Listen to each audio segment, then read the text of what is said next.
사람은 살아가면서 뭔가를 막 열심히 얻기 위해서 살아가고 있습니다. 그런데 또 역으로 반대로 생각해 보면은 살아가면 살아갈수록 우리는 뭔가를 잃어버리고 살아가는 것 아니겠습니까?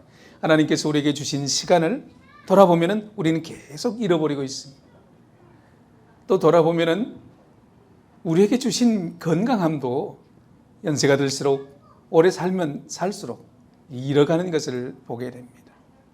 또 뿐만 아니라 우리가 가장 사랑하는 자들을 우리는 한 사람, 두 사람 그렇게 잃어가면서 또 우리도 주님의 만날 날을 그렇게 기대하며 기다리는 삶 아니겠습니까? 그래서 하나님께서는 우리에게 그런 말씀을 하셨어요. 에베소서 5장에서 세월을 아끼라 때가 악하니라 이렇게 말씀하셨습니다. 유대인들 가운데에서 그런 말이 있다고 그러죠. 불시에 찾아든 친구를 도적으로 알아라. 그만큼 시간을 중요하게 여기는 유대인들의 삶의 모습을 볼 수가 있습니다. 건강도 마찬가지 아니겠습니까? 우리는 대부분이 건강을 잃고 나서 건강의 중요한 것을 깨닫게 되죠. 건강할 때 그 건강을 감사함으로 잘 인식하지 못한다는 거죠. 건강해야 하나님도 잘 섬길 수 있는 것 아니겠습니까? 건강해야 기도도 할 수 있는 것이고 건강해야 예배 공동체에 나와서 예배 드릴 수 있는 것 아니겠습니까? 건강을 잃게 되면은 이 하나님을 섬기는 것이 참 힘들어진다는 것이죠. 지금도 알지 못하는 많은 이들이 병상에 누워서 한 번만이라도 공동체에 나가서 하나님 앞에 예배할 수 있다면 하는 그런 소망을 가진 사람들이 왜 없겠습니까? 잘 관리하지 않으면 이렇게 우리는 잃어가면서 후회하게 된다는 것입니다. 특별히 우리가 이렇게 가슴 아프게 잃어버리는 것들은 사랑하는 사람들을 잃어버린다는 거죠. 이렇게 연세가 들어서 이제 소천을 눈앞에 둔 사람들에게 그런 조사를 해보면은 무엇이 가장 후회되느냐 이렇게 물어보면은 더 많이 사랑하지 못하고 살았던 것이라고 그러죠. 내 아내를, 내 남편을, 내 자녀들을, 내 이웃을 더 사랑하며 살았더라면. 특별히 부부간에 그런 것 아니겠습니까? 오늘 본문에서 애통해하고 통곡하는 가슴 아파 우는 아내를 사랑하는 아내를 잃고 애통하는 그 아브라함을 우리는 보게 됩니다. 심리학자들은 이 스트레스 지수가 100으로 볼 때 배우자를 잃었을 때 그 스트레스가 100이 된다는 거죠. 그 100이 넘어가게 되면은 이제 혼절한다고 기절한다고 그러는 거죠. 그런 것은 대부분이 사랑하는 자식을 갑자기 잃었을 때 그런 100 이상의 스트레스를 받게 되면은 이제 혼절한다고 그러는 거죠. 아마도 사람이 살아가면서 평생을 함께했던 그런 배우자를 잃게 되는 것은 가장 큰 상실감이 가져오는 것 아닌가 그런 생각을 해보게 되는 거죠.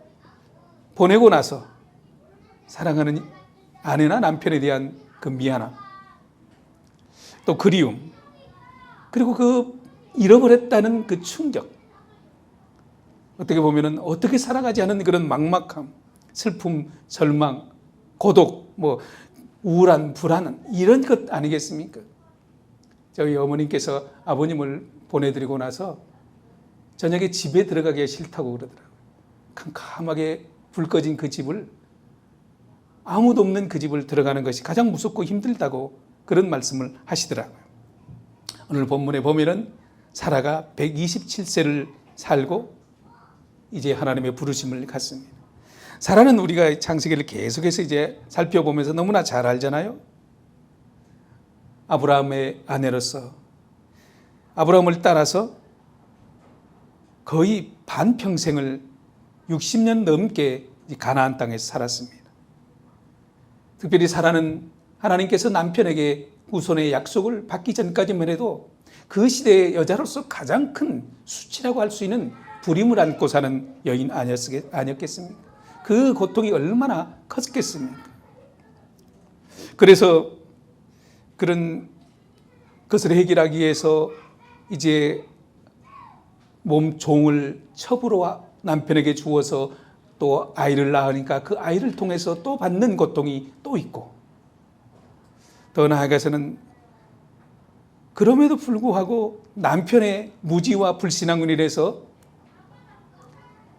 자기가 원치 않는데 두 번씩이나 이방 왕의 부인이 될 뻔한 그런 위기를 맞기도 하지 않았습니까? 모리아산에서 아브라함에게 최고의 믿음의 절정기가 모리아산에서 이삭을 드리는 그 순간이었다면 아내 사라는 그 순간에 여자로서 어머니로서 가장 큰 고통을 겪는 시간 아니었겠습니까? 천신만고 그때 얻은 아들마다 은원 한마디 없이 그 남편이 하나님 앞에 드린다고 그 소식을 그 얘기를 들었을 때 그 마음이 얼마나 찢어졌겠습니까? 그리고 남편에 대한 원망이 없었겠습니까? 그래서 이렇게 제가 주석을 찾아서 공부하다 보니까 어떤 학자들은, 소수의 학자들은 아마도 모리아 사건 이후로 아브라함과 사라는 별거하지 않았나 그런 해석을 내놓기도 하더라고요. 물론 그 시대는 장막 생활이었기 때문에 따로 사는 것은 사실이었지만은 왜 그 소수의 학자가 그런 얘기를 하냐 하면은 그 근거로서 2절과 3절에서 아브라함이 죽은 사라에게 들어가서, 그리고 3절에서는 아브라함이 사라에게서부터 나가서라는 표현을 하고 있다는 것에 예를 들고 있습니다. 자기 집이라면은 굳이 들어갔다 나갔다 하는 그런 표현을 쓸 필요가 있는 거냐? 낯선 곳에 갔기 때문에 들어가고 나갔다는 표현을 쓰지 않았는가? 그렇게 그 학자는 얘기하기도 합니다. 또 다른 근거로서는 이제 사라가 127세를 살았다면 그 시대의 평균 수명입니다. 첩의 아들 이스마엘이 137세를 살았고요. 리브가가 120세를 살았고 야곱이 147세를 살았다면 그 시대의 127세는 평생 자기에게 주신 횟수, 하나님이 주시는 횟수를 다 누리고 살아 일반적인 수명을 다 했다는 것입니다. 그럼에도 불구하고 오늘 본문에서는 아브라함은 사라에 대한 2절에 보면은 그 애통함과 슬픔, 이 두 단어를, 슬픔과 애통함을 표현해서 반복해서 표현함으로 말미암아 아브라함이 사라에 대한 미안함, 그런 감정을 그 속에 더 실었지 않았냐, 이런 해석을 하기도 합니다. 그리고 아브라함이 사라가 죽은 지 4, 5년이 지나서 성경에 보면 25장에 가서 이삭을 장가 보내고 나서 그때 후처를 이제 맞게 됩니다.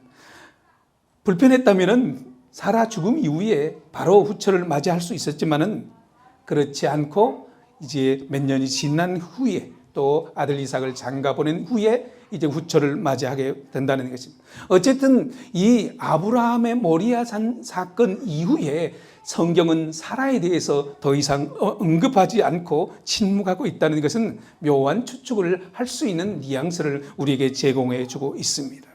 어쨌든 사라는 남편과 더불어서 하나님 앞에 귀한 약속, 땅에 대한 약속, 후손에 대한 약속을 받았지만은 그 죽는 순간에도 어떠한 것도 그는 성취한 것을 눈으로 보지 못하고 죽은 여인이었습니다. 땅 한 조각도 마찬가지 아니겠습니까? 그렇게 사람이 볼 때는 이 사라의 죽음은 저무로 초라해 보였을 수도 있을 것입니다. 그러나 후대는 사라를 그렇게 기억하지 않잖아요. 우리도 마찬가지로 열국의 어머니라고를, 그리고 믿음의 조상을 하고 모든 사람들, 오고 가는 모든 세대들로부터 그렇게 사라에 대한 칭송을 하고 있는 것 아니겠습니까? 뿐만 아니라 오늘 본문 성경에서도 사라에 대해서 127세를 살고 죽었더라 이렇게 얘기하므로 그 성경을 기록한 하나님께서도 이 사라의 죽음에 대해서 나이까지 기록하면서 관심을 보여줬다는 것입니다. 이 성경에서 여자가 몇 살을 살고 죽었다고 기록된 것은 이 본문이 유일하다고 그렇게 얘기한다는 것입니다. 우리 모두는 이렇게 사는 것을 보면은 다 열심히 사는 것, 더 잘 살기 위해서 살아가는 것 아니겠습니까? 그러나 엄밀히 우리는 주님 앞에서 잘 살기 위해서 살아가는 것보다도 어떤 의미로, 역으로 생각한다면은 더 잘 죽기 위해서 살아가는 것 아니겠습니까? 이것이 믿음의 태도가 아니겠습니까? 세상에서 생을 마감하는 그날 하나님 앞에서 할 수만 있다면은 부끄러움이 조금이라도 더 적게, 하나님 앞에서 부끄러움이 조금이라도 더 없게, 굳이 내 삶에 죄로 인한 흠집을 만들어내지 않고 사는 삶이 잘 사는 삶 아니겠습니까? 우리 모두는 주님을 만나게 될 것입니다. 주님을 만났을 때 어떻게 하면 좋을까요? 저는 그런 설교를 준비하면서 그런 생각을 해봤습니다. 하나님께서 내게 주신 이 한평생 잘 살다 왔습니다. 하나님 감사합니다. 하나님 나를 받아주시기를 바랍니다. 이렇게 하나님 앞에 믿음으로 하나님이 내게 주신 삶을 고백하며 주님의 품으로 달려가는 그 삶이 믿음의 삶 아니겠습니까? 죽는 그 순간 그런 얘기 많이 있잖아요. 어떤 사람은 죽기 싫다고 몸부림치면서 죽어가는 사람, 어떤 사람은 죽음의 그 순간 악한 영으로부터 눌림을 받아서 그 얼굴이 변하여 그 죽음의 고통 가운데 있는 사람. 여러분이 죽음이 겁난다는 것은 근본적으로 하나님에 대한 무지고 죽음에 대한 무지 아니겠습니까? 또 어떻게 보면 믿음의 사람들에게는 믿음의 문제라는 것입니다. 그 믿음의 문제는 하나님과 관계의 문제라는 것입니다. 하나님의 관계가 얽혀 있다면 죽음은 두렵다는 것입니다. 그러나 하나님께서 내 생을 만드시고 하나님께서 나를 다시 하나님의 나라로 인도하신다는 그 믿음이 있다면 죽음에 대한 것이 물론 힘도 들고 살아가는 사람들을 떠난다는 것이 아픔도 있겠지만은 하나님에 대한 믿음이 있다면 그 죽음이 결코 우리에게 두렵게 다가오지는 않을 것입니다. 그렇기 때문에 잘 사는 법이 무엇일까요? 어떻게 하면 잘 사는 것일까요? 저는 단순하게 생각합니다. 매일매일의 삶 속에서 하나님이 내 삶의 주인입니다. 하나님 오늘도 잘 살고 싶습니다. 내 힘으로는 잘 안 됩니다. 내 힘으로는 어떨 때 분노도, 어떨 때는 내 눈으로 악한 것도, 내 입술에 부정한 것도, 내 입술에 미움도, 내 삶이 가지 말아야 될 것도 가는 그 삶 속에서도 하나님 앞에 끊임없이 하나님을 인정하고 그 속에서 몸부림치며 벗어나려고 하나님이 내 삶의 주인입니다. 하나님을 인정하며 사는 삶이 잘 사는 삶 아니겠습니까?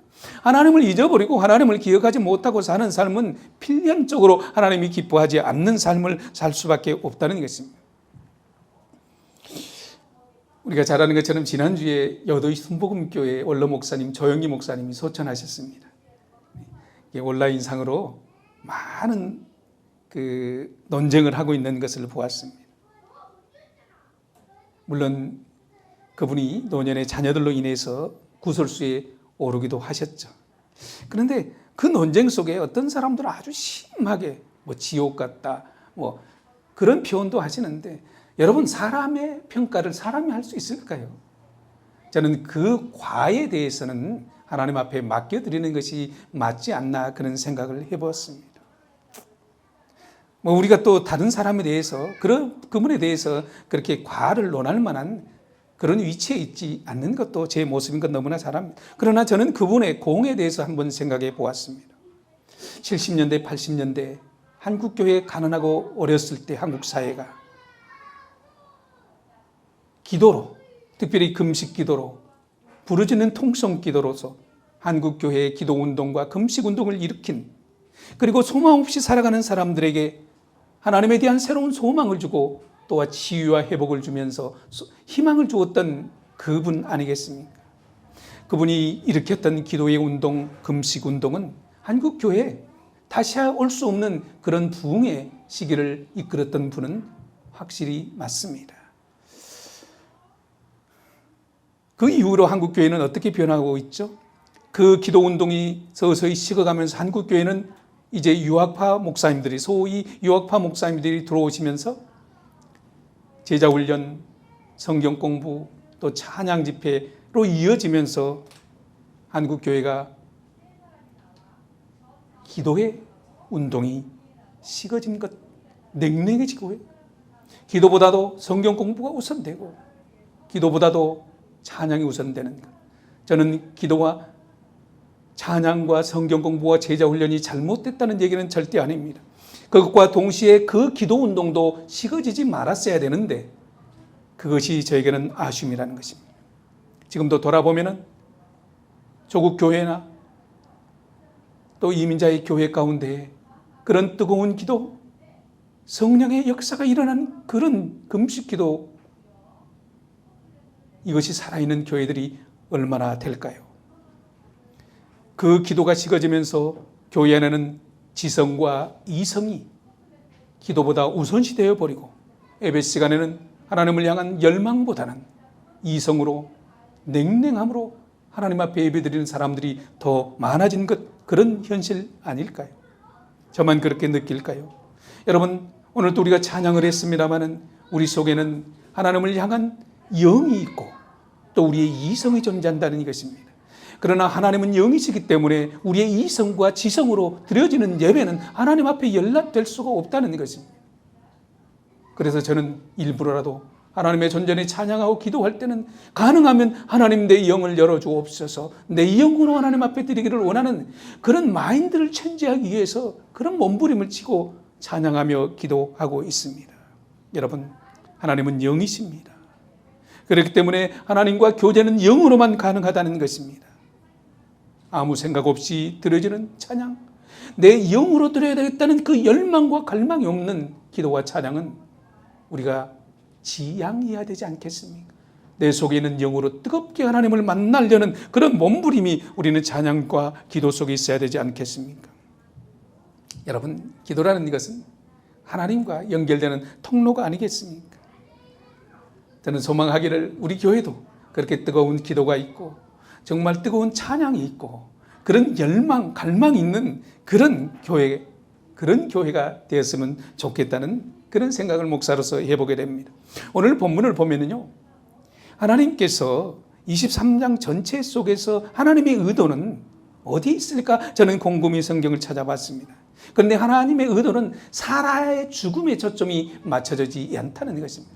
23장을 잘 보십시오. 사라의 죽음에 초점이 맞춰지기보다도 사라가 죽은 이후에 그 땅을 구입하는 것에 초점이 맞춰져 있다는 것입니다.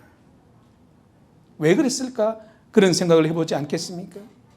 해족속은 끊임없이 너는 우리 하나님이 보내준 우리의 지도자다, 그냥 무상으로 우리 땅을 써라. 그러나 아브라함은 끝내 아니다, 나는 값을 지불하겠다고 그렇게 하면서 자기의 소유를, 사실 거류민이기 때문에 아브라함은 그렇게 고백하잖아요. 자기는 나그네요 거류민이. 그렇기 때문에 사실은 땅을 소유할 수가 없습니다. 제가 중국에서 오래 살면서 중국이나 베트남이나 필리핀 공산국가 또 동남아에 보면은 아직도 외국인은 땅을 소유할 수가 없도록 되어 있습니다. 그래서 저는 이제 중국에서도 이렇게 살면서 이 외국인이고 거류인이라는 것을 참 많이 느꼈습니다. 중국에는 이제 거류증이라고 있어요. 외국인에게는 1년마다 한 번씩 연장하는 거죠. 그래서 선교사들에게는 선교사 비자가 없는 것이 중국이기 때문에 매년마다 그 거류증을 연장하기 위해서는 이제 교우들의 회사의 직원으로 이름을 걸어놓고 그 회사 직원으로 이제 거류증을 연장한다는 것입니다. 그런데 선교사이기 때문에 그 거류증을 연장하는 그 시간만 되면 금식하고 난립니다. 긴장하지 않을 수가 없어요. 그것을 안 해주면 추방이거든요. 그래서 이방인이라는 것이, 거류인이라는 것이 오늘 아브라함이 고백하는 것처럼 무슨 의미인지 너무너무 잘 알게 됩니다. 한국 정부도 마찬가지라고 그러대요. 미국 시민권자가 한국에 가면은 거류증을 받아야지만이 정상적인 은행 활동이나 의료보험이나 이런 것을 할 수 있다고 그렇게 얘기하더라고요. 결국 시민권이 아닌 거류인이라는 것은, 나그네라는 것은 땅을 소유할 수 없다는 것입니다. 그럼에도 불구하고 아브라함은 그 땅을 소유하기 위해서 이 본문에 보면은 23장 보면은 3번씩이나 간구하고 간청합니다. 그리고 400세겔은 학자들은 그 시대에 굉장히 비싼 땅값이라는 것입니다. 그럼에도 불구하고 아브라함은 그 땅값에 대해서 어떤 거래 딜을 하려고 생각하지 않습니다. 에브론이 그 땅을 400세겔이나 되는데 너한테 그냥 주겠다 이랬을 때 에브론의 어떤 의미 속에서는 땅을 팔지 않겠다는 의미도 있지만은 그 400세겔을 받는다면은 그에게는 굉장히 이득이 되는 거래라고 그렇게 학자들은 얘기하는 것을 보게 됩니다. 어쨌든 아브라함은 이 땅을 소유하기 위해서 정말 노력하는 것을 보게 됩니다. 왜 이 헤브론 땅을 그렇게 아브라함은 가지려고 소유하려고 애를 썼을까요? 물론 믿음이 그 무덤이 필요해서 있던 것은 분명히 사실입니다. 그러나 그 헤브론 땅이 어떤 땅이냐면 하나님께서 그 헤브론 땅에게 아브라함아 동서남북 사방을 돌아보라 이 땅을 너에게 주겠다고 약속하신 그 장소가 헤브론입니다. 그리고 헤브론에서 어떤 약속을 하였냐면은 내가 내년 이맘때 너에게 아들을 주겠다 이렇게 약속한 땅이 헤브론 땅입니다. 그리고 그 헤브론 땅이 어떤 땅이냐면은 다윗이 처음으로 국가를 건설한 후에 첫 수도를 세운 것이 이 헤브론 땅입니다.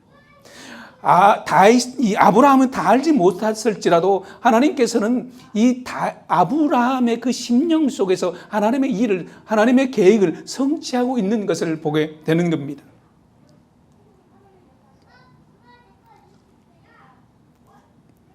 결국은 아브라함은 이 가나안 땅 일부를 소유하게 되지 않았습니까? 그 땅, 작은 땅을 소유하게 되었다는 의미가 무엇일까요? 열왕기상 18장에 보면은 엘리야가 갈멜산에서 바알과 아세라 신을 섬기는 그 선지자 제사장들을 다 죽이고 나서 하나님 앞에 아합에게 얘기합니다. 이제 곧 비가 올 것이라고. 그런데 사언을 보내서 저 산 쪽에 올라가서 바다 쪽으로 한번 봐라. 비가 올 것 같느냐? 한 번 가고 두 번 가고 6번까지 갔는데 사언이 아닙니다. 아무 소식도 없습니다. 그럼 한 번 더 가봐라. 그러니까 사원이 한 번 더 가보면서 갔다 와서 하는 말이 저 바다 건너쪽에 손바닥만한 작은 구름이 일어나는 것을 보았습니다. 이렇게 사원이 엘리야에게 얘기합니다. 그때 엘리야가 뭐라 하면 그래 됐다. 이제 큰 소낙비가 올 것이니 준비하고 아합에게 빨리 가라고 얘기해라. 이렇게 하는 거죠. 손바닥을 만한 작은 구름을 보면서 이제는 큰 비를 내리시는 그 하나님의 계획을, 그 하나님의 성취를 보았다는 거죠. 마찬가지 아니겠습니까? 이 아브라함이 헤브론 땅에서 무덤 작은 땅 하나를 구입했다는 것, 자기 소유로 삼았다는 것은 이제는 장차 하나님께서 600년 후지만 하나님께서 그 이룰 일에 대해서 그는 보고 있었고 그 작은 땅에 대해서 소유함으로 말미암아 하나님이 일하실 것을 그는 미리 보지 않았겠습니까? 창세기 21장 우리가 지난 몇 주 전에 보았습니다만 창세기 21장에 보면은 아브라함이 그 아비멜렉과 우물 가지고 다투는 장면이 나옵니다. 그래서 아비멜렉 왕은 나는 누가 우리 백성들, 우리 군인들 중에서 너희 우물을 뺏었는지 모르겠다 이렇게 변명할 때 아브라함은 새끼 양 7마리죠? 7마리를 아비멜렉에게 주고 그 땅을 이제 그 우물을 뺏게 됩니다. 그 우물을 소유하게 됩니다. 그 우물이 있는 땅이 어디냐면은 부엘세바입니다. 저는 이것을 보면서 부엘세바가 어떤 땅이냐? 부엘세바 남쪽으로는 사막입니다. 사람이 살 수 없습니다.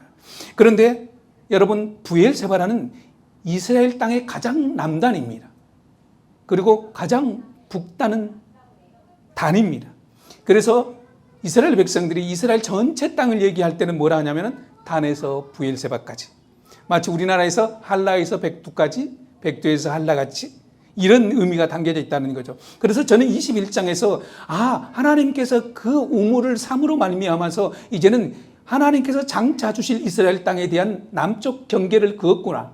이런 생각을 해봤습니다. 학자들은 이것이 엉뚱한 해석이라고 볼지 모르겠지만 저는 그렇게 하나님께서 일하고 계셨다는 것을 보게 됩니다. 여러분, 하나님께서는 오늘도 그 엘리야 사원이 보았던 작은 손바닥만한 구름을 통해서 큰 장대비를 내릴 것처럼 그리고 아브라함이 그 작은 땅을 삼으로 말미암아 장차 그 땅이 수도가 되고 그 땅이 이스라엘을 누릴 영원한 영토가 된 것처럼 오늘도 우리 삶 속에서 하나님은 당신의 일을, 당신의 약속을 묵묵히 진행해 가는 것을 보아야 된다는 것입니다. 우리 중에 아직 성취되지 않은 것들이 무엇이 있습니까?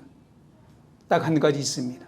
주님 다시 오시겠다는 하나님의 그 약속만 아직 성취되지 않고 있다는 것입니다.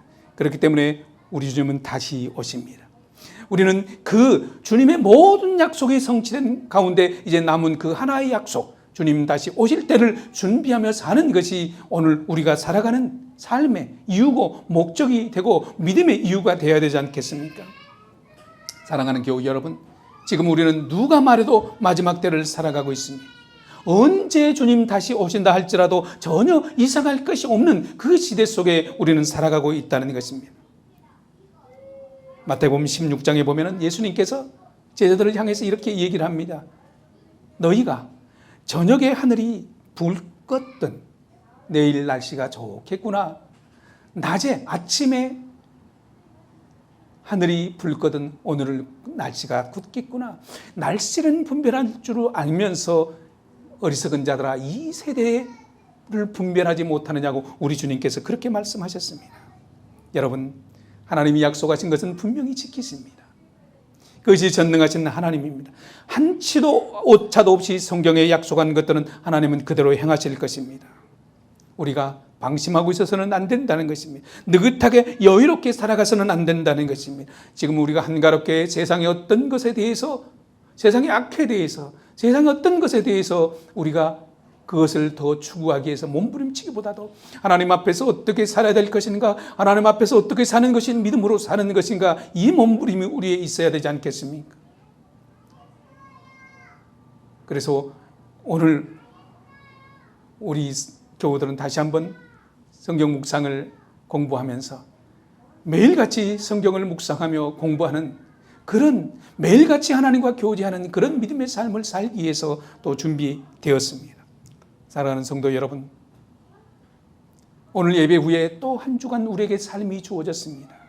지난 주가 어떻게 살았다 할지라도 이제 이 주어진 한 주간 어떻게 살 것인가, 어떻게 하나님과 가까이 할 것인가, 어떻게 하나님 앞에 기도하며 그 영적 교제를 나눌 것인가, 어떻게 하나님의 사람에 살아드릴 것이나, 이런 고민을 통해서 하나님 내 속에서 일하시옵소서.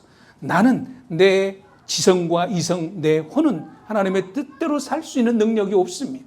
내 안에 계시는 성령 하나님께서 내 영을 깨워 주셔서 하나님의 사람으로, 믿음의 사람으로 그렇게 잘 살기를 소망합니다 하는 그런 믿음의 기도를 한 주간 함으로 말미암아서 한 주간 하나님의 사람으로서 멋진 승리의 삶을 다 살아가기를 주님의 이름으로 축복합니다. 기도하십시다.